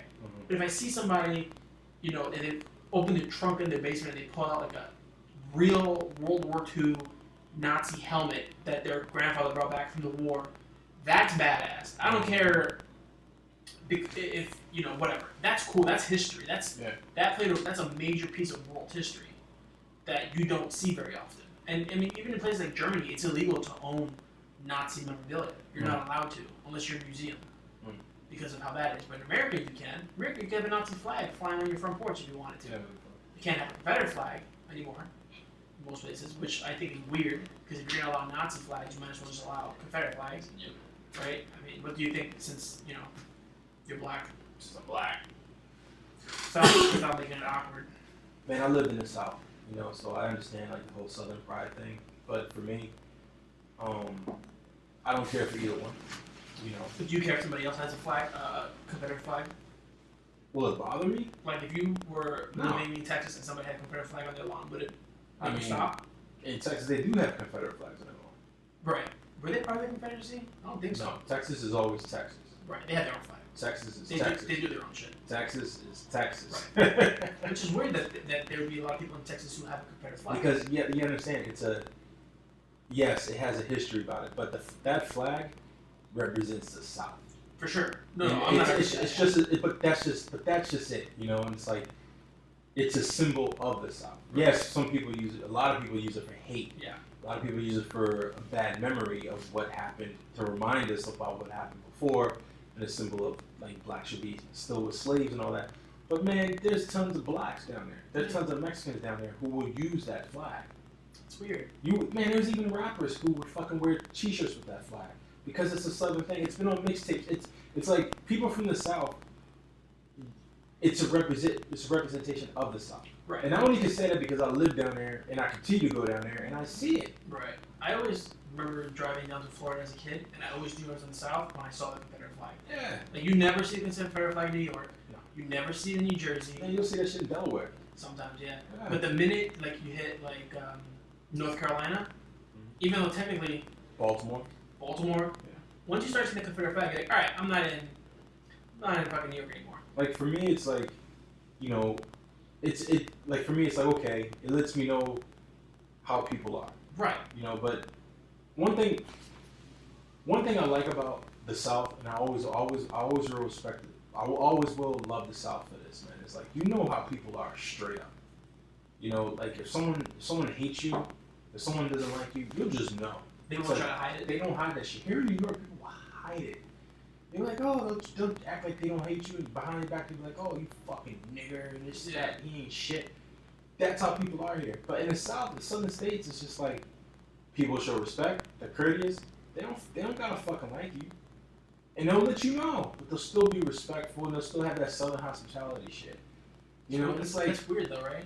I remember right before I moved up to New York, I had an art show at the gallery, right? It was actually my first art show at the gallery, me and this other artist.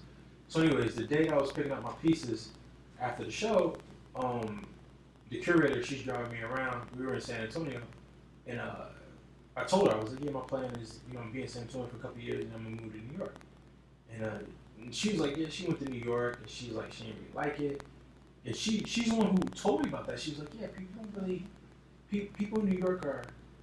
She's like, you never know who's who. And I was like, at the time, I didn't know what she meant. But I always remember that because now I always think that story because I'm like, I know exactly what she means now. Because she was telling me, she was like, she loves how people in the South are. You know who they are. Nobody's fake. Nobody's hiding shit. It's out in the open, right? And people they find a way to make it work. And I was like, no, I'm gonna go to New York. New York isn't like that. Blah blah blah. It's this, that, and the other. And now that I'm up here, I've been here since 2001. And that's one thing that always gets to me, man. I'm like, I see people smiling in my face and then talk shit behind my back. Yeah. You know, and you could tell just from being like, I've been around a lot of people. I can just tell these things. That's why I'm just a dick right to people's face sometimes. Yeah, and it's like that's why I'm blunt. I think that's better to be straightforward. I really think it's much better to be honest and like. I'm very guilty of just being kind of a dick to people, but you know that's your intuition, right? There's just some people that rub you the wrong way immediately. And there's some people you jive with immediately. Like when I first met you, when we first started training, I felt like we were very we became friends very quickly. Like we were very friendly with each other right away. Yes. And then there's some people I meet who I'm just like, oh, you're a dick. I hate you. Like right off the bat, the way you say hi to me or the way you like talk just doesn't do it for me. And those people, I'm straight up with like, I'm not gonna be like, oh hey, fuck you. But, you know, I'm not going to be super nice to you. Nope. I'm not going to go out of my way. Right.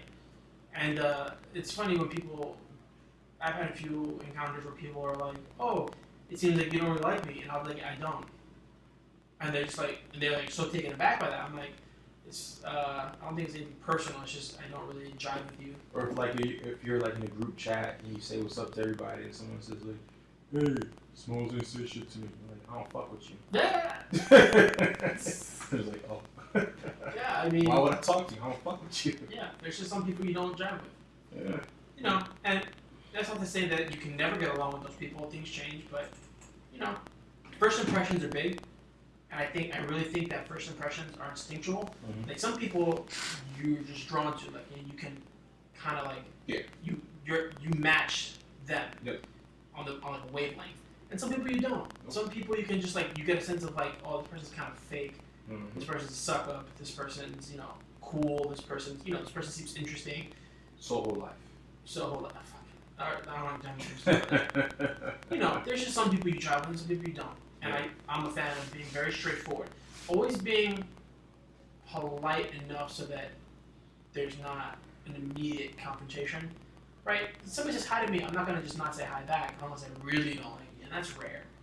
But like if somebody says, hey, what's up? Like, hey. But I'm not going to run up to like, hey, what's up, man? How are you? Like, I'm not going to ask their families because I don't care. It's just like, whatever. Like, if you stop, like, for some people that I don't like, if they just vanished and I never saw them again, I would never think twice. I would never be like, I wonder what happened to that guy. Like, whatever. Who? Maybe he got swallowed by the ether. Who knows? Right? Yeah. I don't know. Man, we tore it up on this episode. How many people do you think we made that? A lot. That's good. That means we're making waves. We're getting attention. I think with the whole Nazi segment, that's gonna give us some haters. People like, y'all like Nazi sympathizers. Right? You're pro-Nazi. Shit. I'll tell you right now, we're not Nazis. But they do make the best villains in all the movies. They really do. Like, you could put I was telling my girlfriend this, like, you could put a Nazi in any movie, I'll fucking watch it. It's like you can have the Klan members or Nazis. Take them all. Take Nazis. Yeah. Yeah, so, yeah. I mean, they influenced so many. They influenced Cobra Commander. They influenced Stormtroopers, Star Wars. Even in things like Captain America, I mean. Yeah, but that was a bullshit version, though, man. Yeah, but like the whole idea of what. Yeah, of course. That's where it comes from. They took off the whole swastika thing off of that. I was like, fuck. No, show that shit. Well, no, in the original comics. No, in the movies. Yeah, but fuck the movies. Whatever. I mean, Sure, I have a giant poster that's rolled up of the first issue. I believe it's the first issue of Captain America of Captain America jumping out of the balcony, punching Hitler in the face, and then Bucky with the Tommy gun shooting all the Nazis. Okay, I know it. I need to get that framed. I just want a big poster of the Black Panther. Just so you know, I'm a flex on everybody right now. Why? In New York City. I was one of the first. I went to the very first New York City Comic Con. I got in for free. Back before you had to like do this whole online bullshit to get tickets, when you can just walk up to the goddamn door the day of the con and just get tickets. And I bought that poster at Comic Con. Keep talking. And I'm a flex. That's fine. Yeah, I was flexing on all these fools, and I'm like, give me this goddamn poster. I think it was like $30, and it was like the greatest, but it's ever since it's just been rolled up into under my desk in a cellophane wrap. But yeah, man. I mean, oh look at this guy. He pulled out Heroes Reborn. Oh, I have this. Huh. Certificate of Authenticity.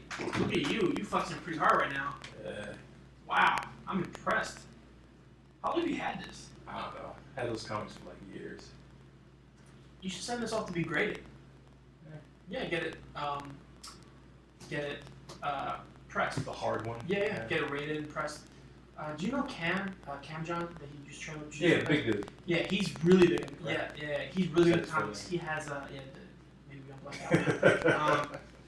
He's really good at comics. He has like a lot of rare comics. He's been getting them pressed. Yeah. So he has tons of them that are rated in the hard shell plastics. Oh shit. It's really cool. He's a really good comic. This is pretty cool actually. I have this somewhere at home. I haven't seen it. I have a few in there like that.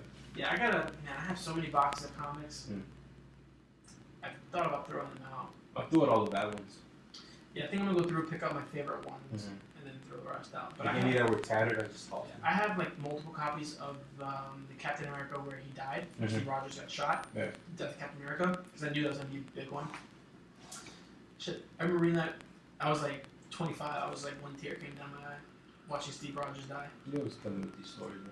Listen, I like good movies that you consider bad, and I like sad movies. Bad. They're great. I don't know what you're talking about. You know what I rewatched recently? I rewatched Dune. It's such a good movie. I've actually never watched that. You know what is a great movie? Ghost Dog. I don't think I've seen that one. Fuck. Well, Forrest Whitaker. I don't know. God damn it. I'm not a big Whitaker fan. And he's a samurai. What? You never saw Ghost Dog? Wait, hold on. You know Ghost Dog, like the rapper? Right. But you get Forrest Whitaker's a samurai. That's the line from the movie. Yeah. Got a whole fucking soundtrack, Wu-Tang and all that. Alright, I'm gonna have to write this down so I can go watch. It's called Ghost Dog. God damn, you never saw Ghost Dog. What year did this come out? Like 99? Ghost Dog. Ghost Dog. Ghost Dog. I've never heard of this. Alright, ladies and gentlemen, Ghost Dog. Ghost Dog, The Way of the Samurai. Came out in 2000. I've seen the poster, but I've never watched the movie. This looks horrendous. Horrendous? Just from that one clip of him doing karate in the third right there, sword of the roof. That looks fucking terrible. How dare you ever mock any? He has cornrows. The pigeons. Oh, it's the pigeons. Smalls. I don't ever want to hear you mock any movie I just talk about. This is the best movie, man. Oh my lord. Up there, and then the Riz is in it too. He has like a small cameo. I don't even understand what I'm watching right now. Okay, we'll put a link in the show notes to this thing.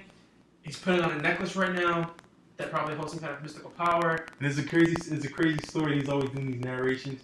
He reads out the book of the Hagakure, The Way of the Samurai. Smalls, you're killing me right now. All right, ladies and gentlemen. On that, he's got nunchucks. He's got nunchucks, not even a traditional Japanese weapon. Now he uses the gun.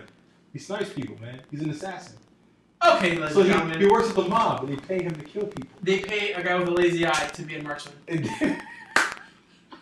They pay a guy with a lazy eye who thinks he's a ninja to kill people. But that's not even it. When he communicates with them, it's through carrier pigeons. Alright, this is where we're going to show, ladies and gentlemen.